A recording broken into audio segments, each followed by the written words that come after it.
नमस्कार, आप देख रहे हैं पहाड़ टीवी और मैं हूं आपके साथ स्मिता पटवार। चले रुक करेंगे उत्तराखंड की तमाम बड़ी खबरों का, लेकिन उससे पहले एक नजर आज की हेडलाइंस पर।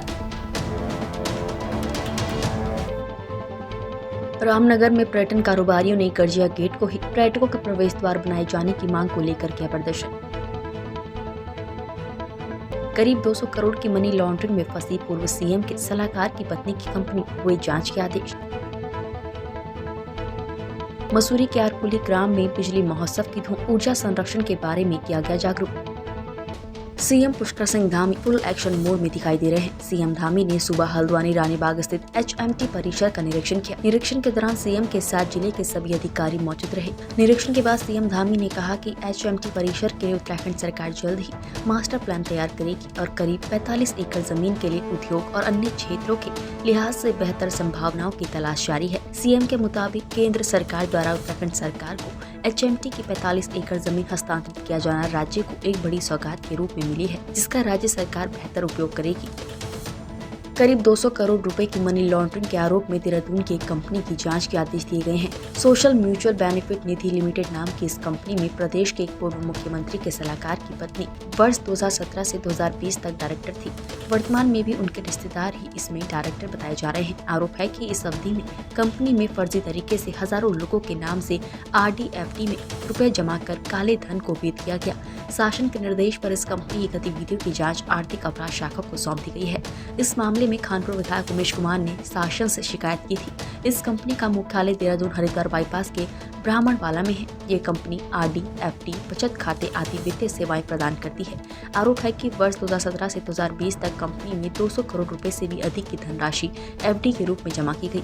अलग अलग नामों से खुले इन खातों की पड़ताल की गई तो पता चला कि इनमें से कई लोग मर चुके हैं। वहीं कुछ लोगों को इस बात की जानकारी नहीं है कि उनके नाम से FD चल रही है। सितारगंज में किसानों ने कैबिनेट मंत्री सौरभ बहुगुणा का धन्यवाद करते हुए कहा कि कैबिनेट मंत्री सौरभ बहुगुणा और भारतीय जनता पार्टी की सरकार ने किसानों के हित में इस बार धान खरीद की काफी अच्छी रणनीति तैयार की है। इसमें किसान अपने धान की फसल की सरकारी क्रय केंद्रों पर तोल करा पा रहे हैं। बिचौलियों का काम बंद हो चुका है। वहीं किसान नेताओं का कहना है कि सरकार की नीति से किसानों को काफी लाभ पहुँच रहा है। इस बार एक तो बहुत ज्यादा वर्षा होने के कारण धान एक साथ कट नहीं पाया। कटने का समय था, उस समय हो गई बारिश और धान बहुत ज़्यादा धान पक गया है। पकने की वजह से कहीं कहीं धान के ऊपर पानी भी चला तो थोड़ी सी क्वालिटी ख़राब हुई धान की। और लेकिन इस बार जो है सरकार ने नीति बहुत बढ़िया बनाई। उसके लिए मैं हमारे यहाँ के मैं तो सितारगंज क्षेत्र से हूँ, तो सितारगंज क्षेत्र के हमारे जो विधायक हैं और हमारे जो मंत्री हैं सौरभ बहुगुणा जी और उनके साथ में पूरी सरकार का और हमारे जिलाधिकारी महोदय का, क्योंकि हम लोग किसानों की मीटिंग थी, जिलाधिकारी जी के हम लोग उस मीटिंग में थे। तो एक इस बार सिस्टम बढ़िया बना है, घपलेबाजी कम हो रही है इस बार और किसानों का धान तो ठीक ठाक, जो ओरिजिनल किसान है उनका धान सही तुल रहा है। बाकी जो है धान खराब होने की वजह से हम लोग जो है किसान यूनियन वाले हैं और फिर जो आढ़ती एसोसिएशन है इनके साथ थोड़ा सा वो भी बेचारे एडजस्टमेंट कर ही रहे हैं। कहीं ना कहीं कटौती तो देखो, मार तो किसान पे पड़ रही है। छुरी नहीं धान खराब होने की जो मार है वो सारी की सारी उसका दंड जो है वो किसान को ही भुगतना पड़ रहा है। लेकिन फिर भी हम चाहे किसान संगठन रहे हमारे, उनको कह के जो हमारे यहाँ के आड़ती हैं, जो कच्चे आड़ती हैं, उनको कह के जो थोड़ा सा 19-21 भी है उस धान को भी वो ले रहे हैं। तो इसके लिए मैं यहाँ के जो जिलाधिकारी हैं, जो हमारे जो सौरभ बहुगुणा जी मंत्री हैं, मैं उनका बहुत बहुत धन्यवाद करता हूँ। इस बार घपलेबाजी कम हो रही है। वो सब पहले मिलों में भी बहुत घपलेबाजी होती थी, तो कुछ किसान भी हमारे दलाल बन गए थे। वो जो है इस बार कम हो रही है। इसके लिए मैं मंत्री जी का बार बार धन्यवाद करना चाहूँगा।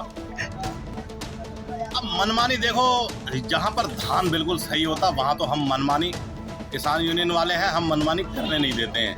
अब जहाँ थोड़ा बहुत धान खराब होता है, धान की क्वालिटी में थोड़ा डैमेज होता है, वहाँ पर जो है समझौता करना पड़ता है। उसके लिए फिर हम लोगों को आपस में तालमेल बनाना पड़ता है। अगर धान बिल्कुल सही आए तो हम तो फिर इनकी गर्दन पे घुटना रख के भी काम करवा सकते हैं। कहीं धान अगर खराब हो, वो देखो कुदरत की मार है।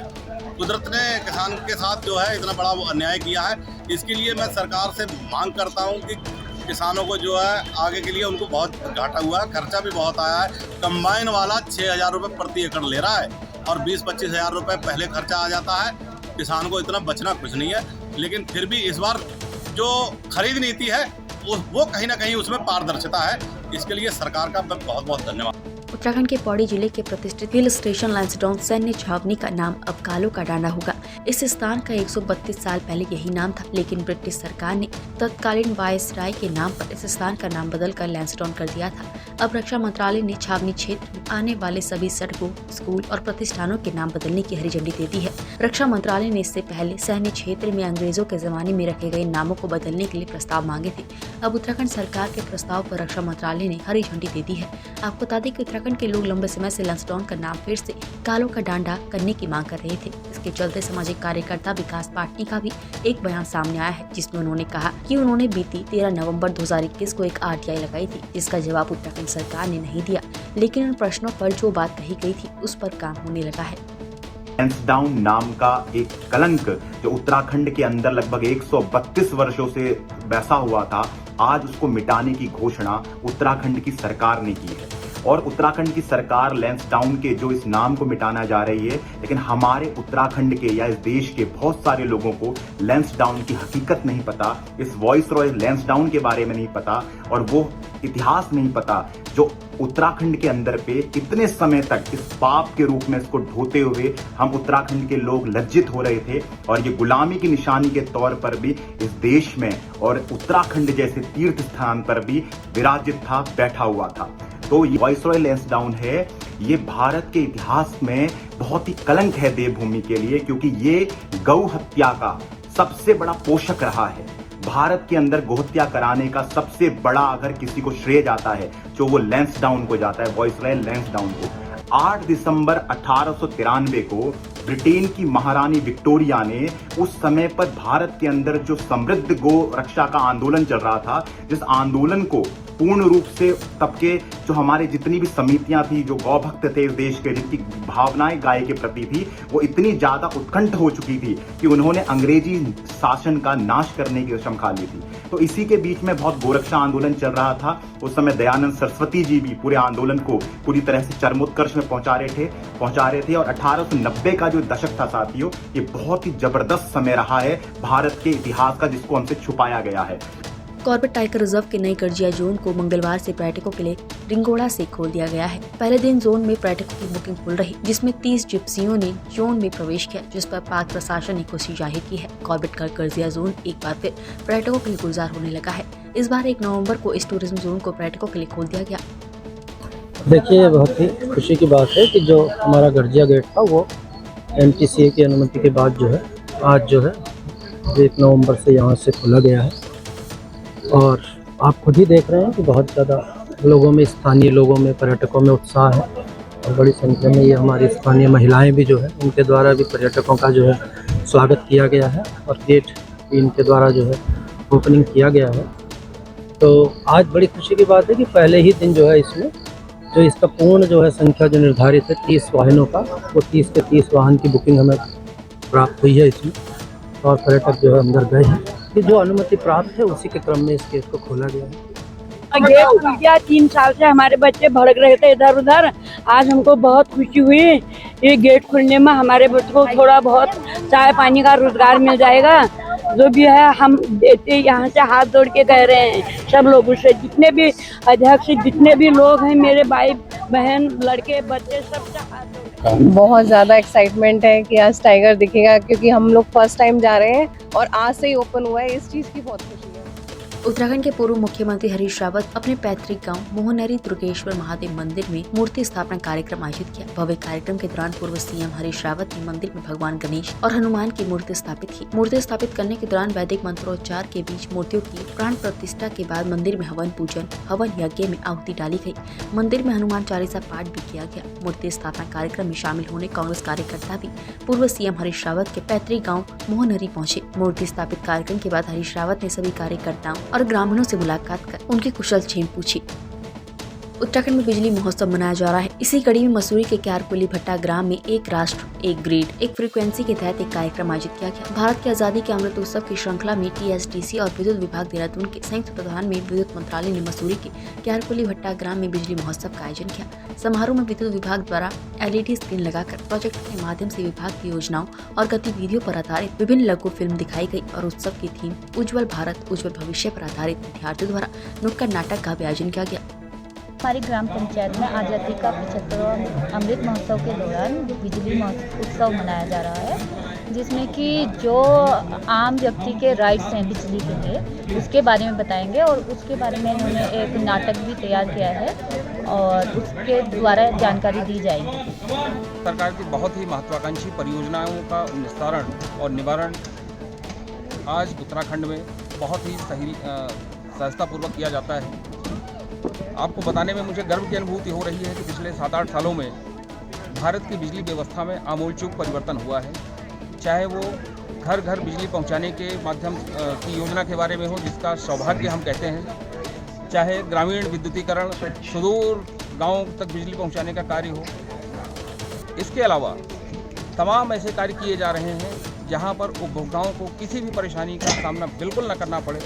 इस चीज़ को सुनिश्चित करने के लिए आज़ादी के 75वें वर्ष में, जिसे अमृत महोत्सव का भी नाम दिया गया है, हम बिजली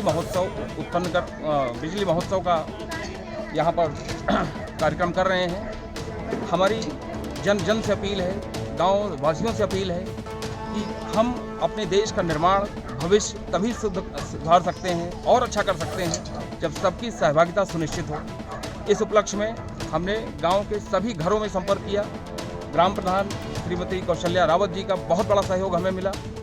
इसके अलावा ग्राम के जितने महिलाएं, बच्चे, पुरुष इस कार्यक्रम को लेकर बहुत उत्साहित हैं। इसके माध्यम से उनको जानने का मौका मिलेगा कि उनके कौन कौन से ऐसे अधिकार हैं जिनसे अभी तक वो वंचित तो नहीं रहे, लेकिन न जानने के कारण कुछ परेशानियों का सामना शायद करना पड़ा हो। इस कार्यक्रम का उद्देश्य ये है कि जन जन की भागीदारी हम सुनिश्चित कर सकें। रामनगर में पर्यटन कारोबारियों ने CTR कार्यालय पहुंचकर पार्वती कार्यों पर मनमानी करने का आरोप लगाते हुए नारेबाजी कर प्रदर्शन किया। पर्यटन कारोबारी वीरेंद्र सिंह रावत ने CTR निर्देशक को ज्ञापन सौंपा और कहा कि गर्जिया गेट को अनियंत्रित स्थानांतरित करने की कवायद पार्क प्रशासन द्वारा चलाई जा रही है। उन्होंने कहा कि इससे ग्रामीणों में रोष व्याप्त है और इस ग्रुप को 2000 वर्ष में खोला गया था। साथ ही 2 वर्ष के सफलतापूर्वक संचालन होने के वर्तमान इस गेट को अनियंत्रित स्थानांतरित करने की कार्रवाई का पुरजोर विरोध किया जाएगा। उन्होंने कहा कि यदि इस गेट को स्थानांतरित किया गया तो सरकार वन विभाग द्वारा स्थानीय ग्रामीणों के साथ छलावा होगा। देखिए, सन 2020 में सरकार के द्वारा स्थानीय लोगों को रोजगार देने के मकसद से नया जोन जो है गर्जिया जोन खोला गया, मगर कुछ जो है तकनीकी अनुमतियों का हवाला देते हुए पार्क प्रशासन ने वो गेट बंद कर दिया। जब पुनः वो गेट खुला तो रिनोवा से गेट खोलने की बात हुई, तो उसमें पूरे अपने ढिकली, मोहान, चुकुम, सुंदरखाल और मरथुआ तक के क्षेत्रों को में काफी रोष व्याप्त हुआ। सबने इसके लिए विरोध किया, तो विरोध स्वरूप एक बीच का रास्ता निकाला गया कि जिसमें ये कहा गया कि गर्जिया से गेस्टों का पर्यटक का अपना प्रवेश होगा और रिनोवा से उसका एग्जिट होगा। मगर कुछ उच्चाधिकारियों के द्वारा तानाशाही रवैया अपनाते हुए हमारी तो ये मांग थी कि गर्जिया से वो पर्यटक प्रवेशद्वार बनाया जाए। उसको हमें ऐसी सूचना मिली कि नहीं माना जा रहा है, तो उसके विरोध स्वरूप आज हम लोगों ने यहाँ पर प्रदर्शन किया और हमने कहा कि यदि हमारी मांग नहीं मानी गई तो हम जो है, हमें जरूरत पड़ी तो हम ढिकाला का प्रवेश द्वार भी हम बंद करेंगे सभी ग्रामीण। देखिए, गर्जिया क्षेत्र के ढिकुली और चुकम क्षेत्र के ग्रामवासी एक ज्ञापन लेके आए थे कि गर्जिया जोन जो है, इसका गेट, एंट्री गेट इसका गर्जिया से ना हटाया जाए। तो इस संबंध में ज्ञापन देने आए थे। इसमें बताना है कि कॉर्बेट टाइगर रिजर्व प्रशासन द्वारा इस तरीके के प्रस्ताव भेजे गए हैं। यदि संबंधित क्षेत्र के लिए हमें एंट्री गेट रखने के लिए अनुमति मिलती है तो उसी के हिसाब से कार्य किया जाएगा।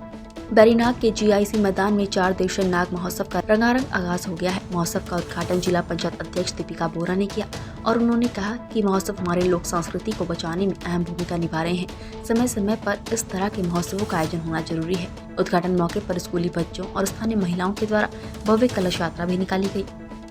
इस 4 दिवसीय आयोजन के उद्घाटन के अवसर पर मैं बैरीनाग देवता से यही कामना करती हूँ कि यहाँ क्षेत्र की जनता को सुख समृद्धि की कामना मैंने की है और आयोजन 4 दिवसीय अपने सफल रूप से यह सफल हो, यही मेरी कामना है। और जो भी अगर किसी भी तरह के संसाधन की अगर आवश्यकता है तो हम जिला पंचायत की ओर से सहयोग करने की मैंने यहाँ बात रखी है। और साथ ही में सरकारी विभागीय स्टॉल भी लगे हुए हैं, उन सब का भी लाभ यहाँ की क्षेत्रीय जनता को मिले, इसका भी मैंने यहाँ अभी प्रशासन से मैंने बात की। मंगलवार को नेता प्रतिपक्ष यशपाल आर्य चमोली जनपद के भ्रमण पर पहुंचे। गौचर में कांग्रेस कार्यकर्ताओं द्वारा फूलमाला पहनाकर उनका स्वागत किया गया। यहां आयोजित पत्रकार वार्ता में नेता प्रतिपक्ष यशपाल आर्य ने कहा कि आगामी लोकसभा चुनाव में कांग्रेस पार्टी चमोली जनपद में बेहतरीन प्रदर्शन करेगी। आगामी विधानसभा सत्र को लेकर उन्होंने कहा कि कांग्रेस पार्टी की प्रतिस्पर्धा है कि शीतकालीन विधानसभा सत्र ग्रीष्मकालीन राजधानी भराड़ीसैंण में ही आयोजित किया जाए। आगामी लोकसभा चुनाव को लेकर उन्होंने कहा कि कांग्रेस पार्टी लोकसभा चुनाव के लिए तैयारियों में जुटी हुई है। कांग्रेस पार्टी द्वारा एक के बाद एक बैठक आयोजित की जा रही है। उन्होंने कहा कि प्रदेश की वर्तमान भाजपा सरकार आज दबाव में है। उनके लोग वर्तमान की आपराधिक घटनाओं में संलिप्त है, जिनको बचाने के लिए उनका पूरा प्रयास किया जा रहा है। देखिए, निश्चित रूप से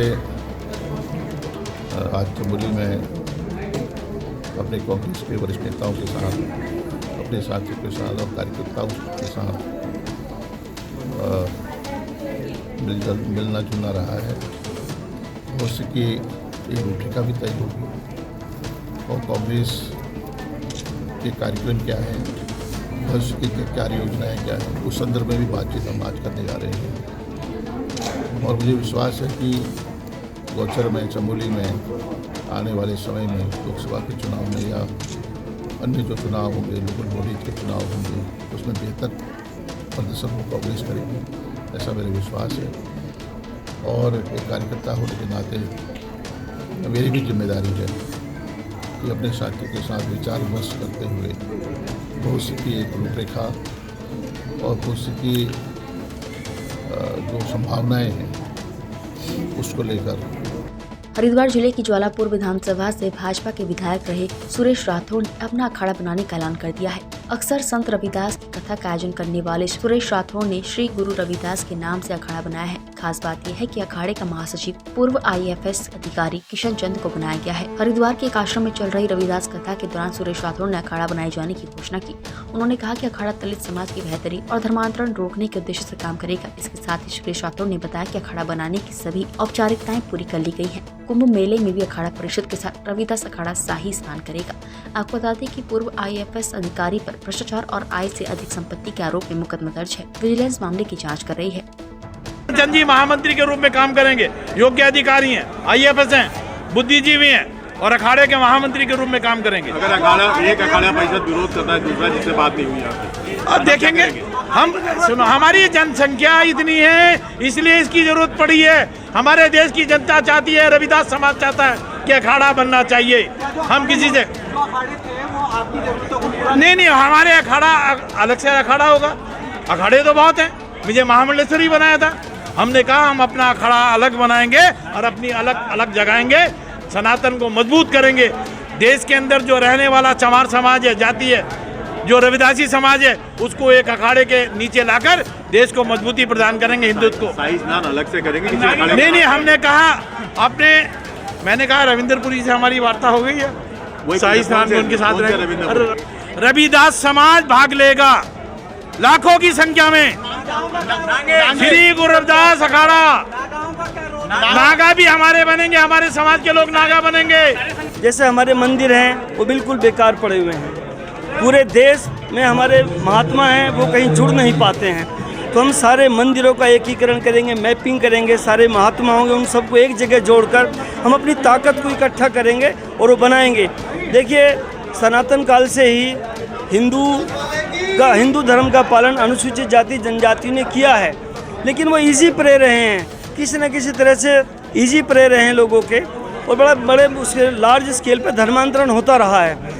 हमारा उद्देश्य होगा कि जो सनातन परंपरा है, जो वैदिक परंपरा है, हम उसको जीवित रखें और आगे बढ़ाएं, और जो हमारा दलित, शेड्यूल कास्ट, ST वंचित वर्ग है, उन सब की सारी शक्तियों को इकट्ठा करके सनातन धर्म को हम मजबूत करें, ऐसा हमारा मानना है। उत्तराखंड की तमाम बड़ी खबरों में फिलहाल इतना ही। बाकी खबरों के लिए देखते रहिए पहाड़ TV। नमस्कार।